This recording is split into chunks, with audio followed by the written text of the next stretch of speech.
Shalom, shalom, shalom. Ndabashimiye abantu mujya mubana nanjye umunsi ku munsi. Abantu tujya tubana rwose, Imana y'amahoro ibahereze umugisha. Ndabashimiye cyane. Amajyepfo, amajyaruguru, iburasirazuba, iburengerazuba, ndabashuhuje. Imana y'amahoro ibahereze umugisha. Ndabakunda abantu bari hanze y'igihugu cy'u Rwanda, ndabashimiye rwose. Mwese abankurikirana ndabashimira rero cyane. Imana ibahe umugisha. Tugiye gukomeza, tumaze iminsi twiga ku gakiza n'inyungu zako. Twavuze ku gakiza, hanyuma tuvuga no ku nyungu zako, hanyuma tugeze ku gice cya 5 cy'agakiza. Ngire nga batangiranye natwe turabizi uko twagiye tubikurikirana. Tugeze rero ku gice cya 5 cy'agakiza, aricyo cyitwa ngo watangiye ubuzima bushya kandi busendereye. Iyo umuntu amaze gukizwa, iyo umaze kwakira Yesu nk'umwami n'umukiza wawe, ubona ubundi buzima bushya kandi busendereye. Bibiliya iravuga ngo twabonye ubundi buzima, twakuwe muri bwa buzima twari turimo, twakuwe mu cyiciro cy'ubuzima twarimo. Uyu munsi dufite ubundi buzima bushya kandi busendereye. Niko Bibiliya ivuga, iratubwira ngo dufite ubundi buzima bushya kandi bugeze gute kandi busendereye. Rero iyo umaze gukizwa, twize ingingo, tugiye kugera ku ngingo ya 5, ariko twarahereye ku ngingo ya mbere ivuga ngo kwinjira mu bukristo, ngo Kristo yinjira mu buzima bwacu. Ingingo ya 2 ikatubwira ngo ibyaha byawe byose urabibabariwe kandi burundu. Ingingo ya 3 ikatubwira ngo ufite ubuzima buhoraho. Ingingo ya 4 ari ejo bundi twizeho iratubwira ngo wabaye umwana w'Imana ndetse uri n'umuragwa wa Kristo. Hanyuma tugiye ku ngingo ya 5 ari ivuga ubugingo bushya, ubugingo ngo watangiye ubuzima bushya kandi busendereye. Aribwo tugiye gusoma ibyanditswe byabyo. Iyo umaze gukizwa, iyo umaze kwakira Yesu nk'umwami n'umukiza wawe,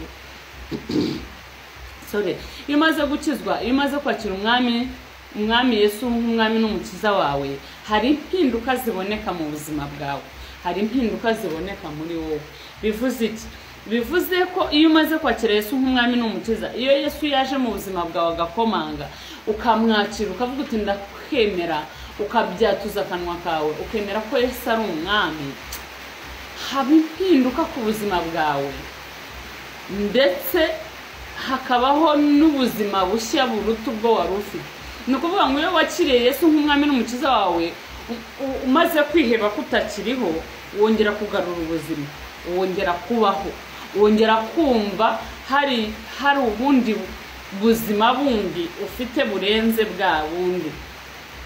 Aribyo tugiye gusoma muri Yohana ibice 10:10, handitse ngo umujura ntazanwa n'ikindi keretse kwiba no kwica no kurimbura, ariko njyeweho nazanywe no kugira ngo zibone ubugingo ndetse ngo zibone bwinshi. Ni ukuvuga ngo Yesu yinjiye mu buzima bwawe kugira ngo ubone ubugingo, kandi noneho ndetse ubone ubugingo bwinshi. Ntabwo ari ukuvuga ngo yaje noneho niba yarasanzwe udafite icyizere cy'ubuzima ngo yaraje ukomeza kutagira icyizere cy'ubuzima. Oya, ahubwo Yesu yazanywe no kugira ngo yongere kugarurira icyizere cy'ubuzima kandi ugire ubuzima burambye. Turongera tubisange dusome mu Bakorinto ba 2 ibice 5 umurongo wa 17, handitse ngo umuntu wese iyo ari muri Kristo Yesu aba yabaye icyaremwe gishya, ibya kera biba bishize, ngo dore byose biba bihindutse bishya. Ni ukuvuga ngo iyo umaze gukizwa, iyo umaze kwakira Yesu nk'umwami n'umukiza wawe mu bugingo bwawe, haba impinduka yuko ibyo watekerezaga yuko ari ibibazo noneho bihinduka ibisubizo, kuko wabonye undi mwami, widekaraye mu bundi bwami, wabonye undi muyobozi, wabonye mbese ni nk'uko mu gisirikare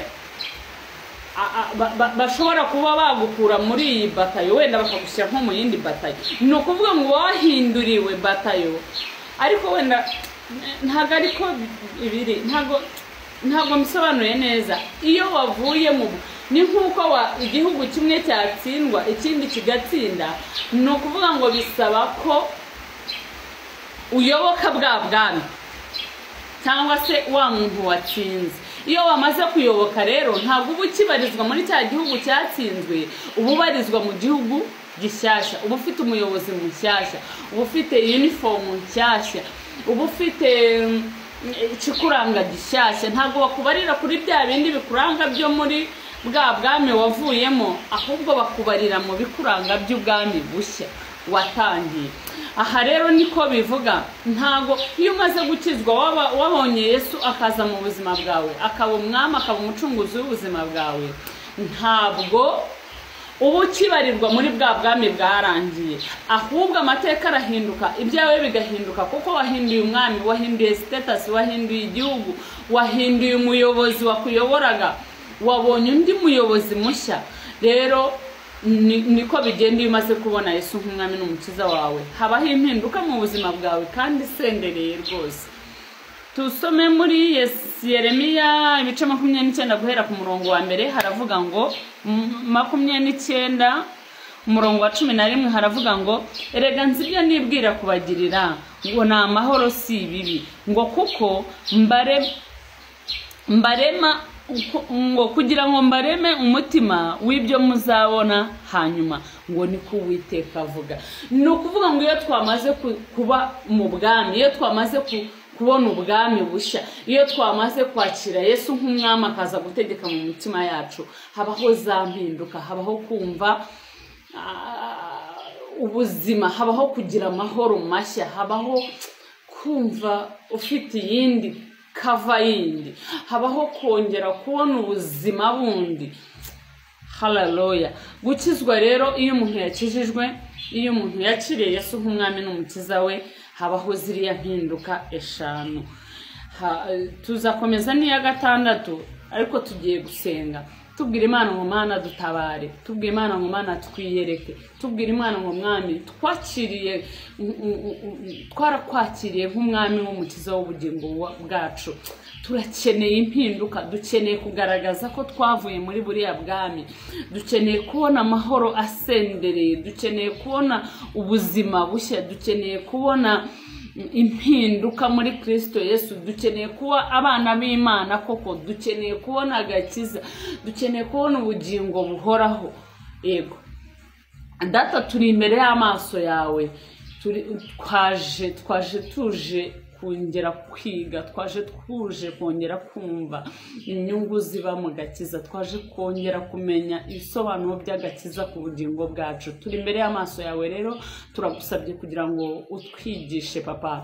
Twarakijijwe, twarakwemeye, ndetse n'abatarakwemera uyu munsi barimo barakwemera, kuko uri Imana nziza, uri Imana igaragara, uri Imana irwanirira ubugingo bwacu. Niyo mpamvu tuvuga ngo urashoboye, urahambaye.